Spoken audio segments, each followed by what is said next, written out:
Jean, chapitre 12. 6 jours avant la Pâque, Jésus arriva à Béthanie où était Lazare qu'il avait ressuscité. Là, on lui offrit un repas.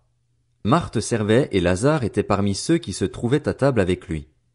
Marie prit un demi-litre d'un parfum de nard pur très cher, en versa sur les pieds de Jésus et lui essuya les pieds avec ses cheveux. La maison fut remplie de l'odeur du parfum. Un de ses disciples, Judas l'Iscariote, fils de Simon, celui qui allait le trahir, dit: Pourquoi n'a-t-on pas vendu ce parfum 300 pièces d'argent pour les donner aux pauvres? Il disait cela non parce qu'il se souciait des pauvres, mais parce que c'était un voleur, et, comme il tenait la bourse, il prenait ce qu'on y mettait. Jésus dit alors: Laisse-la, elle a gardé ce parfum pour le jour de mon ensevelissement. En effet, vous avez toujours les pauvres avec vous, tandis que moi, vous ne m'aurez pas toujours. Une foule de Juifs apprirent que Jésus était à Béthanie. Ils y vinrent, non seulement à cause de lui, mais aussi pour voir Lazare qu'il avait ressuscité. Les chefs des prêtres décidèrent de faire mourir aussi Lazare parce que beaucoup de Juifs les quittaient et croyaient en Jésus à cause de lui. Le lendemain, une foule nombreuse de personnes venues à la fête apprirent que Jésus se rendait à Jérusalem. Elles prirent des branches de palmier et allèrent à sa rencontre en criant: Hosanna!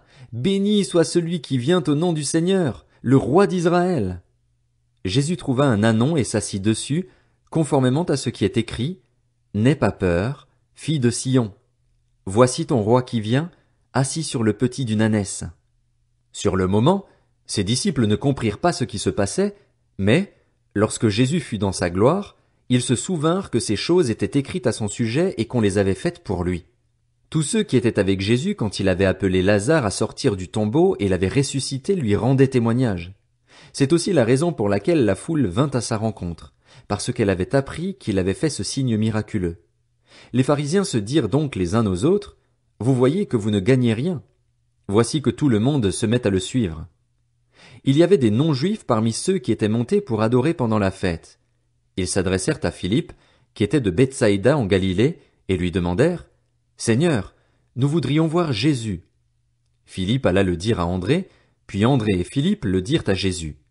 Jésus leur répondit: L'heure où le Fils de l'homme va être élevé dans sa gloire est venue. En vérité, je vous le dis, si le grain de blé tombé en terre ne meurt pas, il reste seul. Mais s'il meurt, il porte beaucoup de fruits. Celui qui aime sa vie la perdra, et celui qui déteste sa vie dans ce monde la conservera pour la vie éternelle. Si quelqu'un me sert, qu'il me suive, et là où je suis, là aussi sera mon serviteur. Si quelqu'un me sert, le Père l'honorera. Maintenant mon âme est troublée. Et que dirai-je? Père, délivre-moi de cette heure. Mais c'est pour cela que je suis venu jusqu'à cette heure. Père, révèle la gloire de ton nom. Une voix vint alors du ciel: J'ai révélé sa gloire et je la révélerai encore. La foule qui était là, et qui avait entendu, disait que c'était le tonnerre. D'autres disaient: Un ange lui a parlé.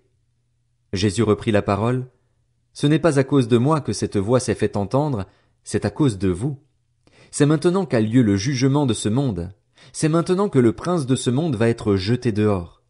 Et moi, quand j'aurai été élevé de la terre, j'attirerai tous les hommes à moi. Par ces paroles, il indiquait de quelle mort il allait mourir. La foule lui répondit: Nous avons appris par la loi que le Messie vivra éternellement. Comment donc peux-tu dire: Il faut que le Fils de l'homme soit élevé? Qui est ce Fils de l'homme? Jésus leur dit: La lumière est encore pour un peu de temps parmi vous. Marchez pendant que vous avez la lumière, afin que les ténèbres ne vous surprennent pas, car celui qui marche dans les ténèbres ne sait pas où il va. Pendant que vous avez la lumière, croyez en elle afin de devenir des enfants de lumière. Après avoir dit cela, Jésus s'en alla et se cacha loin d'eux. Malgré tous les signes miraculeux qu'il avait faits devant eux, ils ne croyaient pas en lui. Ainsi s'accomplit la parole annoncée par le prophète Ésaïe: Seigneur, qui a cru à notre prédication? Et à qui le bras du Seigneur a-t-il été révélé? Ésaïe a dit encore pourquoi ils ne pouvaient pas croire. Il a aveuglé leurs yeux et il a endurci leur cœur pour qu'ils ne voient pas de leurs yeux, qu'ils ne comprennent pas dans leur cœur, qu'ils ne se convertissent pas et que je ne les guérisse pas. Ésaïe dit cela lorsqu'il vit sa gloire et qu'il parla de lui. Cependant, même parmi les chefs, beaucoup crurent en lui. Mais, À cause des pharisiens, ils ne le déclaraient pas, de crainte d'être exclus de la synagogue. En effet, ils aimèrent la gloire des hommes plus que la gloire de Dieu. Quant à Jésus, il s'écria, « Celui qui croit en moi ne croit pas seulement en moi, mais en celui qui m'a envoyé, et celui qui me voit voit celui qui m'a envoyé. Moi, la lumière, je suis venu dans le monde afin que quiconque croit en moi ne reste pas dans les ténèbres. Si quelqu'un entend mes paroles mais n'y croit pas, ce n'est pas moi qui le juge, car je suis venu non pour juger le monde, mais pour le sauver. Celui qui me rejette et qui n'accepte pas mes paroles à son juge, la parole que j'ai annoncée, c'est elle qui le jugera, le dernier jour. En effet, je n'ai pas parlé de ma propre initiative, mais le Père, qui m'a envoyé, m'a prescrit lui-même ce que je dois dire et annoncer, et je sais que son commandement est la vie éternelle. C'est pourquoi ce que j'annonce, je l'annonce comme le Père me l'a dit.